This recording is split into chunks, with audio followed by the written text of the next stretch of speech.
The pandemic is almost over, with all of the successful vaccines coming out to light. And before flights get back to normal, let's have a look on the most unpleasant and dangerous cities in the world. But for this episode, we'll start with Canada. Thompson is the largest city in the northern region of Manitoba, Canada, and is situated along the Burntwood River. One of the local residents of Thompson have said earlier to a newspaper interview that kids are literally going around the streets and insults the individuals, and some of them actually committed attacks on the pedestrians by stabbing or even shooting. In late 2018-2019, Thompson gained the title of the most dangerous city to live in among Canada.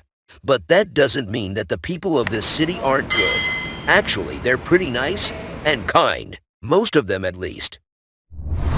North Battleford. North Battleford is a city in west-central Saskatchewan in Canada. It is the seventh largest city in the province and is directly across the North Saskatchewan River. But recently, it went real bad with this city, which has held one of the highest crime rates in the country in recent years.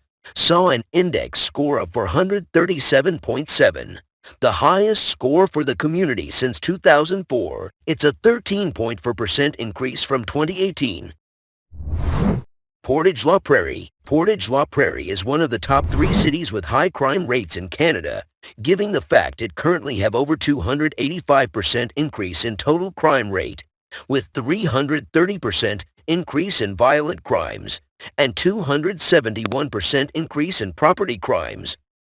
Prince Albert Sask. This city is in the top list of high crime rate in Canada for its overall crime rate, which is 279.5, which obviously reflects an increase of nearly 17% from the latest report. In comparison to other cities, Prince Albert scored higher than Saskatoon, and Regina remained lower than North Battleford. However, the Prince Albert Police Service said the data does not take into account the total population influx from the surrounding region, which is around 5 times higher than the official total. Ontario and Elliott Lake. In Ontario and Elliott Lake, the governmental vibes in this town is fine, but let's keep an eye on this case a little bit more. Back in days, one of the civil engineers of the town was paid off to construct a local mall free from all flaws. But it was too good to be true. Few months later, something happened. Yes, you are correct. The mall totally collapsed. And not just that, unfortunately, 2 women died during the collapsing. Since that day, leaving the city with unique but unpleasant backstory of the fallen mall, and maybe because of that atmosphere, the crime rate rose up to a crime factor of 66.67 in the past 3 years. Yet, it seems that the local police departments are doing a great job of controlling its boundaries. As even with this high-growth crime rate, none of the crimes were high-class, with almost 0 homicide reported in the last year. Wetaskiwin, Alberta. Wetaskiwin is a city in the province of Alberta known for its friendly atmosphere and quality lifestyle, but lately it became a hotspot for criminals, which caused the media to announce it as the fastest-growing city for crime rates. Keep in mind that the title of fastest-growing does not mean it has the highest crime rate, rather than just crime growth rate. 7. Selkirk. Selkirk is a city in the western Canadian province of Manitoba. By the way, Selkirk was not even a city, but as its population kept on growing, it was announced as an official city in late 1998. And guys, whenever you're there, make sure to take a walk around the Marine Museum. Good stuff.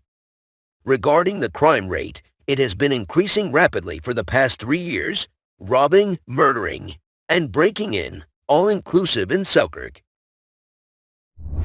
Terrace, a city located near the Skeena River of Canada. Terrace is known for its religious nature, with a good number of tribes and known family all over the city. Frankly enough, Terrace was once known as the cedar pole capital of the world. But unfortunately, that didn't last for too long for that small city. As of the last reports before the COVID era, Terrace has jumped from being the 7th most dangerous city in Canada in 2018 to the 8th most dangerous as of late 2019, with the following major factors changes: per sexual assaults, homicides, and fraud. Terrace was a beautiful place to live in. Let's hope it gets back to its peak days once more.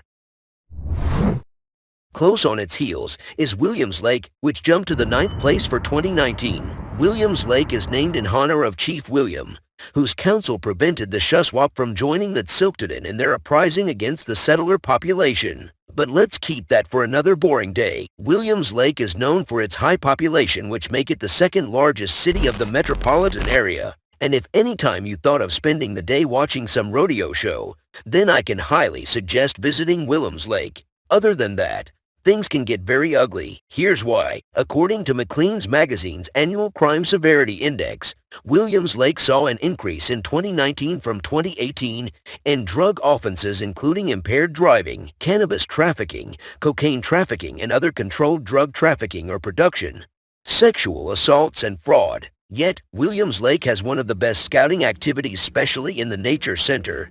Make sure to give it a visit whenever you're there. Last on the list, the city with the least bad reputation among Canada's top 10 list is Timmins, Ontario. Timmins is known of its gold mines. This city is literally floating on gold mines since early 90s. As the city's violent crime rating increased in 2019 to 200 for 0.8 from 140 to 0.7 in 2018. The Nonviolent Crime Severity Index also jumped to 114 from 77 the year prior. But personally, I don't see it getting worse, as the mayor of Timmins, along with the police department, are doing great efforts in fighting the crime. Mark Deputy, the community officer for Timmins Police Service, said, "To be more effective, we have to combat the root cause of crime. If it's literacy, poverty, drug addiction, perhaps mental health issues, we're developing strategies with our community partners to address these issues so that the byproduct, crime, is addressed effectively and efficiently with the resources we have at our disposal. As we see, Timmins is going in the right direction for local corrections." That was all for this video, guys. I will be more than happy to hear your stories about those cities in the comments. Stay safe, fam.